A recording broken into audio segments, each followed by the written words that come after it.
భారత వాతావరణ పరిశోధన కేంద్రం పూణే వారి ప్రకారం ఒకటి వేసవి కాలం, ఇది మార్చి నుండి జూన్ వరకు. ఒకరోజు కనిష్ట ఉష్ణోగ్రతను ఉదయం 5 గంటలకు నమోదు చేయడం జరుగుతుంది. గరిష్ట ఉష్ణోగ్రతను మధ్యాహ్నం 2 గంటలకు నమోదు చేస్తారు. ఎందుకు అంటే ఉదయం 6 గంటలకు సూర్యకిరణాలు ప్రారంభమైనట్లయితే మధ్యాహ్నం 2 గంటలకు భూమి పూర్తి స్థాయిలో వేడెక్కడం జరుగుతుంది. 2 గంటల నుంచి సూర్యకిరణాలు వేటవాలుగా పడి ఉదయం 5 గంటల వరకు భూమి పూర్తి స్థాయిలో చల్లారడం జరుగుతుంది.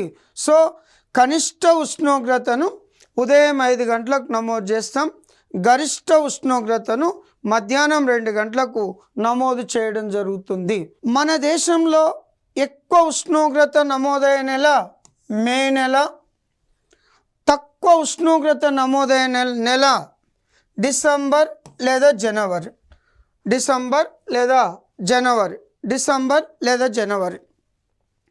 మన దేశంలో అత్యల్ప ఉష్ణోగ్రత నమోదైన ప్రాంతం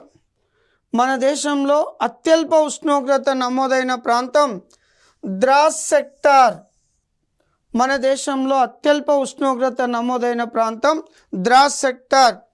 -45 centigrade temperature, -45 centigrade temperature 1908 December 28న నమోదు కావడం జరిగింది. ఇది ద్రాస్ సెక్టార్ అనేది ప్రస్తుతం లడఖ్ అనే కేంద్రపాలిత ప్రాంతంలో కలదు.